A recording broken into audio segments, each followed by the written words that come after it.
The following program presents principles designed to promote good health and is not intended to take the place of personalized professional care. The opinions and ideas expressed are those of the speaker. Viewers are encouraged to draw their own conclusions about the information presented.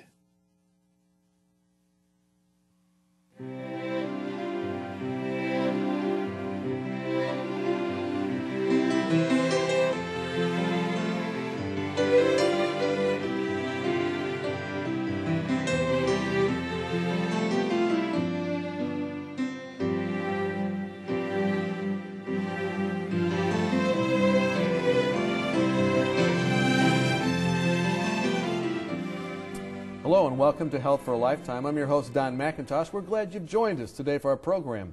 We're going to be talking about diabetes today, and maybe you or someone you know has this disease. If they do, they'd want to tune in, maybe give them a call right now. We're going to be talking with Dr. George Guthrie about diabetes. Dr. Guthrie is a physician at the Lifestyle Center of America in Oklahoma, and he's been there for a number of years. Before that, he practiced in family practice for about 14 years. He's also been a university professor, talking about public health and nutrition type things in his teaching, and we're glad to have him with us. Welcome, Dr. Guthrie. Thank you, Don. Today we're going to be talking about a disease I guess is impacting millions of Americans and has been escalating in this country and around the world, diabetes. What is diabetes and what causes it? Boy, that's a good question. You know, we get confused if we talk about diabetes as one disease. There's actually several different, we call them kinds of diabetes, and in some ways they're actually opposite diseases.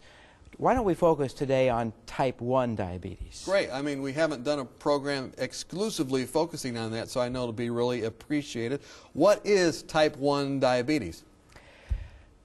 To explain what type 1 diabetes is, let's first talk about what normal physiology is. Stop to think about the way we're created. Food is put into the mouth, chewed, goes down the esophagus into the stomach, kind of mixed up a bit with enzymes. Digestion begins. Food then goes into the small intestine and is absorbed into blood vessels. Some of those blood vessels actually go to a small organ behind the stomach called the pancreas. There in the pancreas, cells called beta cells, and I'll end up referring them to that again later, so might as well lay it right up front. Beta cells whose job it is to respond to the energy coming in and say, there is energy coming. The hormone that goes out is called insulin. It goes to the cells of the body, throughout the body, and they, listening for the hormone, then open up and say, I guess it's time for the energy to come in because the hormone has sent the message. I sometimes call this hormone the Paul Revere hormone because it's sending out a message. And Paul Revere was that guy that said the British are coming? That's right, but insulin is saying the energy is coming. Okay, and so the insulin goes out and just lets everybody know there's help on the way. There's energy coming, and they open up according to their particular need. Now, if we want to look at type 1 diabetes, there's a problem with this process. Sometime an infection comes into the body, usually a viral infection, ends up attacking the pancreas. The beta cells, the one that make the insulin. The Paul Reveres. No. These are the horse. cells that the cells that actually make the Paul Revere hormone. Okay. And make them sick. The body recognizes that there's an illness there and comes out to fight it. Instead of just fighting the infection, there's some confusion that takes place in the immune system, and the body begins to fight the beta cells and eventually kills them. Okay, so it's actually fighting itself, and it kills the very things that are needed to produce insulin. So there's no insulin, so the cells out at the periphery don't get the message. There's in essence a block. Okay. So is it possible that it's not true then? I've heard many times people say that sometimes you're just born with type 1 diabetes. That's not true then? We understand type 1 diabetes as being in the category of autoimmune disease. Now, at least when it starts. Okay. Where the body gets confused about what it should fight and shouldn't fight, and actually turns around and fights itself. So when a baby is born, it's not born with type 1 diabetes then? I've never seen one. I've never really heard of one. So, but sometimes people get this very, very young, and you're saying it's caused by an infection. Let's say the only thing the baby has been drinking is milk. Could someone get type 1 diabetes from its mother's milk? There has been an association noted between cow's milk and diabetes type 1. But I don't know that we could say it's actually the cause of the disease, because the problem is in the immune system. There's two parts of the immune system. One part of the immune system says, go get it, we got a problem, we got an infection, we need to take care of it. The other part says, wait a minute, hold on, we don't want to fight quite so hard on that. And if there's an imbalance in that immune system, so the go get it gets too strong and overcomes the no, you better not do it, we have the immune system then fighting self. So it could be just an overactive, it's a good thing. I mean, immune system's a good thing, right? Right. But it's just maybe overactive at this point and does almost too good a job, so to speak. So you brought up the question of milk. Right. If a protein of some kind, such as milk, gets into the body's immune system and begins to confuse the immune system. The immune system is a little bit weak. Sometimes there's an association of proteins or something, and it may weaken the immune system enough so the body is likely to get confused. And I think that's probably the connection between the two, although I don't know that it's nailed down for sure. So, I mean, this is kind of maybe off the subject, and you can tell me if it is, but if someone is in a family that is subject to, say, allergies or responses to this, do they have to be a little more careful, would you say? You bring up a very good point.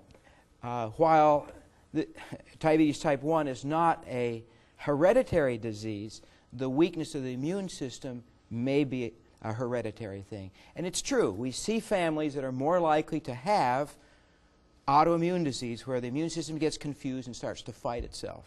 Things like diabetes type 1 or rheumatoid arthritis or lupus. These are diseases where the immune system is confused. And yes, they tend to run in families.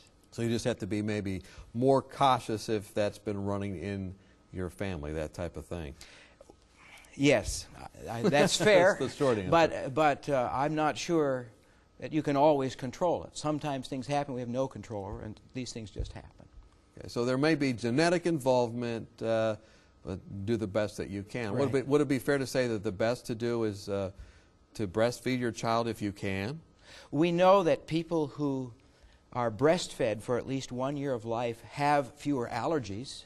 It tends to strengthen the immune system if just breast milk is used. People are more likely to have allergies and problems with the immune system if they are fed foods other than breast milk before 6 months of age, and some might say 12 months. What is the big deal about getting diabetes anyway? I mean, what does it do to your body? Good question. We've got this whole issue of the disease. Insulin, the Paul Revere hormone, is necessary to tell the cells the energy is coming so they can open up and let that energy in. If that's not there, the cells don't get the energy. If they don't get the energy, in essence, they die. We call, another name for this type 1 diabetes is insulin-dependent diabetes. And it's insulin-dependent because if people don't have insulin, they will die generally within a few days to a week. Is the insulin used in the body? Is the brain different than the body in that sense? Oh, okay. There are some tissues in the body that don't need insulin to take the sugar in. The brain is one of those. So that's why you say they die over a number of weeks or months or whatever. Well, it's actually days to weeks. Days to weeks. It's a shorter period of time because the muscle cells are not getting the energy, and death ensues in relatively short order. So it's a dangerous thing. Does it cause any other problems in the body, or is there something else we need to know about it before we even talk about that? If it is untreated, death comes quickly. Now, maybe another question to ask before we actually talk about the problems that diabetes causes in the body is, what's the best way to treat it? And I've lectured on this to kids in the 5th and 6th grade. Explain the process, and you simply ask the question, well, what's the best way to treat it? I'm the patient, you're the doctor, we say to the 6th graders. How do you treat it? Well, it's obvious, you give insulin. Okay. And that's in general what we do. A person doesn't have insulin, we give a little bit of insulin, the cells say, I need that stuff, they open up, and the energy goes in and we've solved the problem. Now, it gets complicated getting the insulin there at just the right time.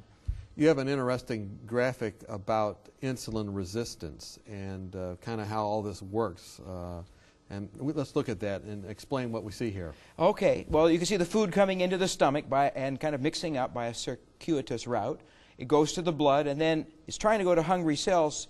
So without the insulin, of course, it won't go into the cells. And so we have cells, and there's a word on the bottom of the screen there that says insulin sensitivity. These cells will respond quickly to insulin. People with other kinds of diabetes often take large doses of insulin to get the cells to take the insulin. But in type 1 diabetes, generally, just a small amount of insulin is needed. Okay, so the insulin, what was that called? Insulin sensitivity is heightened with someone that has diabetes type 1 because they simply don't have any insulin around. When they have it, they say, hey, they're here, Paul Revere's here, or whatever. Yeah, open up, let me in. And that's because they can get the nutriment they need, I guess, in the cell. That's why they're so excited. The energy can go in. Now, you and I assume you don't have diabetes. I don't have diabetes. We would generally make about 30 units of insulin a day. A type 1 diabetic, when they are treated for their diabetes, really shouldn't need a large dose of insulin. It should be somewhere in the range of 20 to 30 units a day because the cells of the body are very sensitive. And so that's the treatment then. I mean, once you've had that autoimmune system that's knocked out your pancreas, so to speak, then the only treatment is insulin, and that's why they have to get these shots and whatnot. And you're saying it needs to be just a small dose. Anything else you need to tell us about insulin? It can be given in different routes. There's a lot of things about the medicine and the science of insulin. What we used initially was an insulin that lasted about 3 hours, called regular insulin. And if it lasts that long, a diabetic, type 1 diabetic, would take this with their meal or just before their meal. That would help bring the energy out of the blood, put it into the cells, and then one would expect that insulin to wear out after about 3 hours. So that's generally what we've used. We've also had a longer-acting insulin, a variety of insulins. Insulins that last 6 to 8 hours, for example, the NPH, and that would allow you to take a shot in the morning, and it would be covering your noon meal because it generally lasts that long. So there's a variety of different insulins. The treatment for type 1 diabetes is in essence to give the insulin. So, I mean, when was insulin invented in the sense, I mean, it's always been there, but when did they get it so you could actually inject it? How long has that been around? You're right, the Creator designed it. Right. And to not have it is kind of, well, an enemy has done this, I think Scripture says, and it's a disease process. It's not the way it's supposed to be at all. We finally discovered insulin in about 1922, 23, somewhere along in there, and began to use it at that time to help bring the blood sugars down. And they've just been perfecting or further sophisticating right. that. Now let me ask you this. It would appear to me that if the Creator designed the body to be very responsive to whatever the needs are, you know, as they come, that just when you need insulin, it's there. When you don't need it, it's not there. Is there a hazard? I mean, you say you give a shot, you know, and then it's there for all day. But is there any cost to the body when the pancreas is not working and we have to sort of do this shot thing? Yeah, we as human beings just don't do as well as the Creator does. When He designed the pancreas to work, it was responsive. When we try to guess what we're going to need, then we run into problems. And we have problems, two different sets in type 1 diabetes. One, the blood sugar's up too high, and the other one, the blood sugars get too low. If you gave too much insulin and the sugar went too low, there wouldn't be enough sugar for the brain. When the blood level gets below 50 milligrams per deciliter, then there's not enough for the brain. The brain stops working. People stop thinking. That's when they pass out. That's when they pass out. Okay, so that's when it's too low. What if it's too high? Well, if it's too high, people's brain tends to get foggy. There's something called glucose toxicity when the blood sugar is over 200. Body just doesn't work as well. Everything works with less efficiency, and people often feel a little groggy in the brain. Okay, we've talked about what that does to the sensorium, or the senses of how we feel. But what about the cost to the body itself? Is it costly to have high sugars versus low sugars in the body itself? The most dangerous is the low blood sugar, because that would kill you if you didn't get it taken care of. Sure. But over the long haul, we have problems with elevated blood sugars. Too much energy, too much sugar in the blood vessels over time actually ends up causing changes in the small blood vessels. I think we have another graphic to kind of talk about this. We're going to come back and look at that graphic right after the break. We're talking with Dr. George Guthrie. We're talking about type 1 diabetes, and there's good news in the second half as well. There are new treatments and things about type 1 diabetes you simply need to hear, so come back after the break. Have you found yourself wishing that you could shed a few pounds? Have you been on a diet for most of your life, but not found anything that will really keep the weight off? If you've answered yes to any of these questions, then we have a solution for you that works. Dr. Hans Deal and Dr. Eileen Ludington have written a marvelous booklet called Reversing Obesity Naturally, and we'd like to send it to you free of charge. Here's a medically sound approach successfully used by thousands who were able to eat more and lose weight permanently without feeling guilty or hungry through lifestyle medicine. Dr. Deal and Dr. Ludington have been featured on 3ABN, and in this booklet, they present a sensible approach to eating, nutrition, and lifestyle changes that can help you prevent heart disease, diabetes, and even cancer. Call or write today for your free copy of Reversing Obesity Naturally, and you could be on your way to a healthier, happier you. It's absolutely free of charge, so call or write today. Welcome back. We've been talking with Dr. George Guthrie about type 1 diabetes. And we've learned, Dr. Guthrie, that this is an autoimmune type thing where the cells are attacked that make insulin. It's not something you're just born with. It comes as a result of something that was ingested. We talked about some different things, or something that's eaten, or an infection. An infection. Yeah. And it's not caused by any particular thing. It's just the response of the body. Mm-hmm.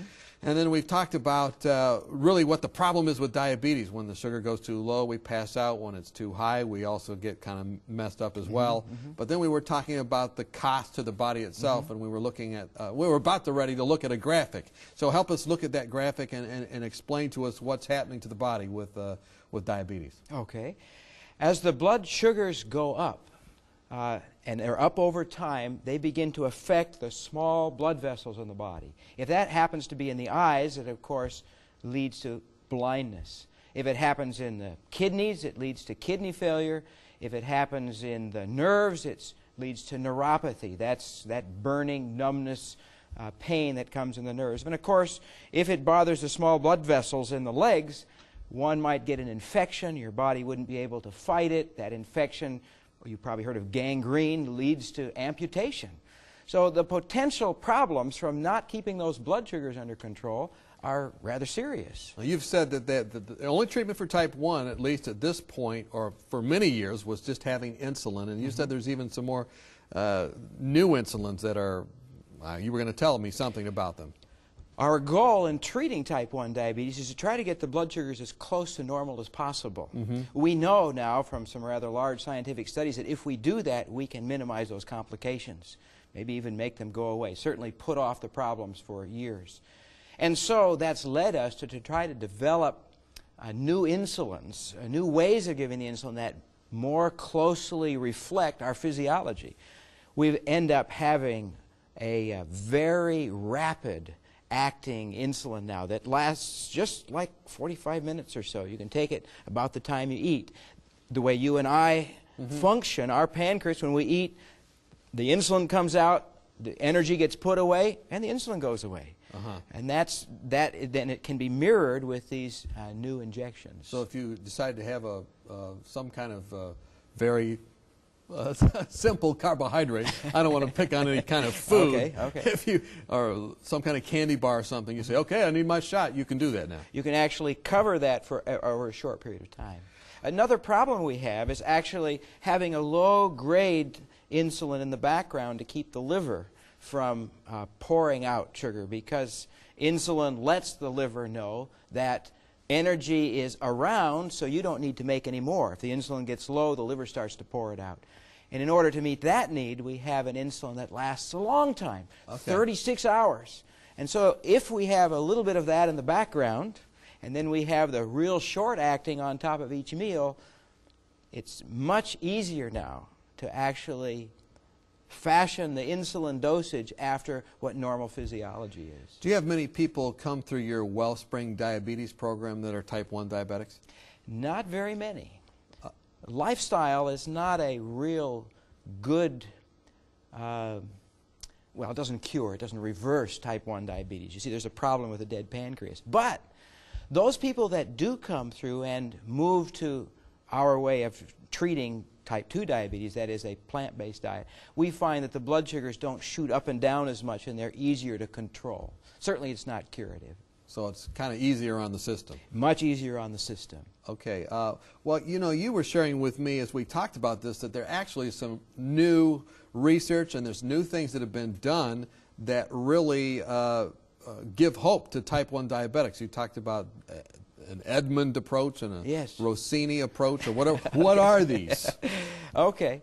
There is an Edmund protocol, actually comes out of Canada, looking at ways to transplant new beta cells into the pancreas. You see, if a type 1 diabetic's pancreas has all the beta cells dead, is there a way we can put new ones in? And in essence, there is a protocol by which the body can actually accept those.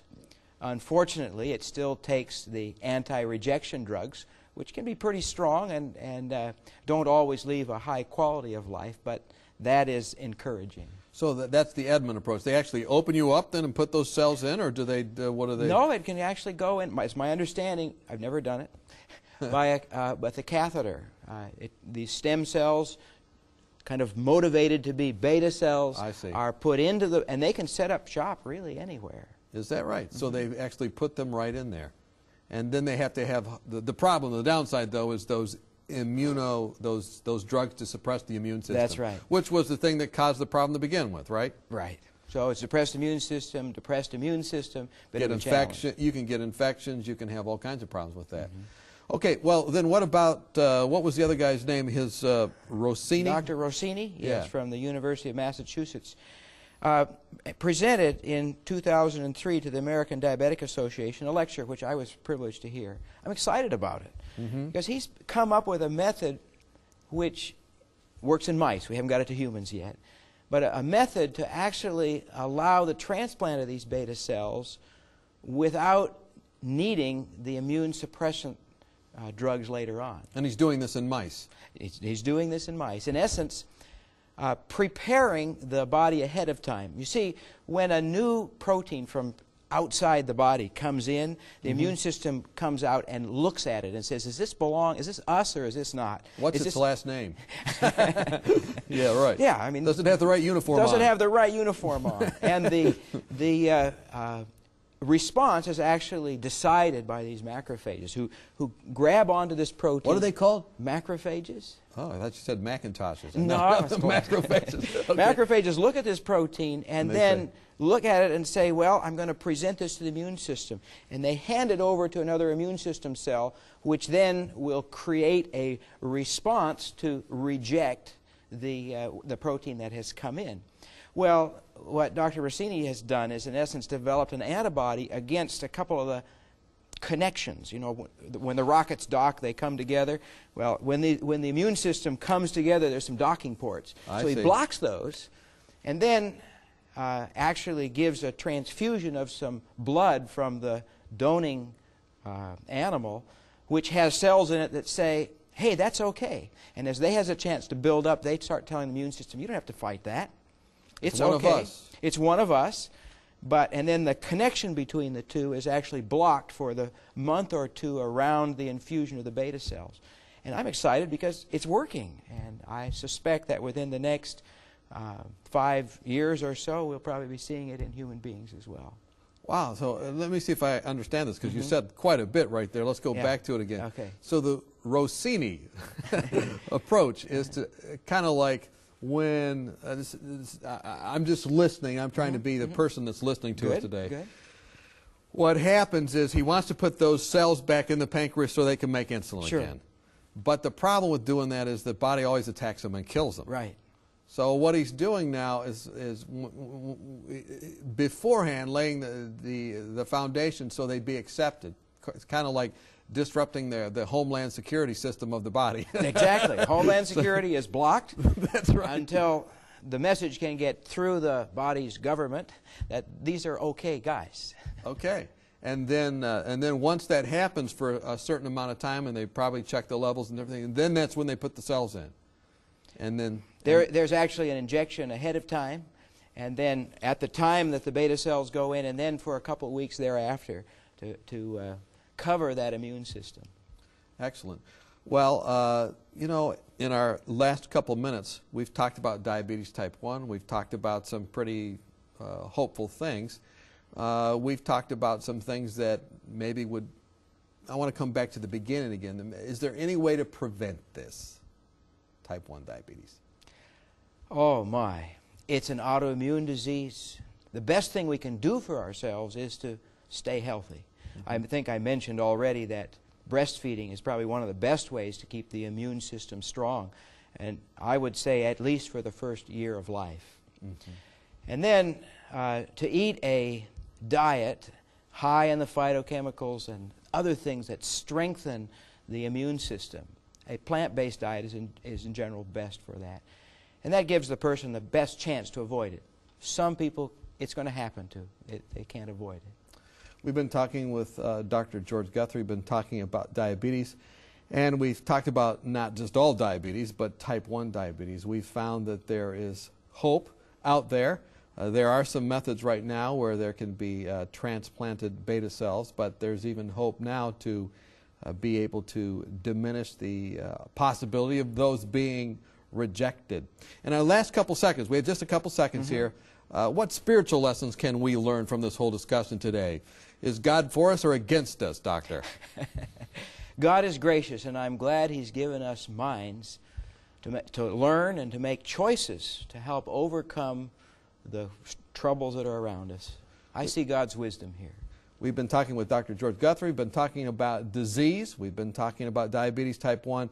The good news is we know what it is, and the Lord has given us grace to understand that. We're glad you've watched today and learned some hopefully helpful things for you in your journey. Maybe you're struggling with disease. We hope that today's program has been a blessing for you. If you do need more help, don't hesitate to give us a call here at 3ABN. We'll do whatever we can, and we hope that as a result of watching this program, you have health that lasts for a lifetime.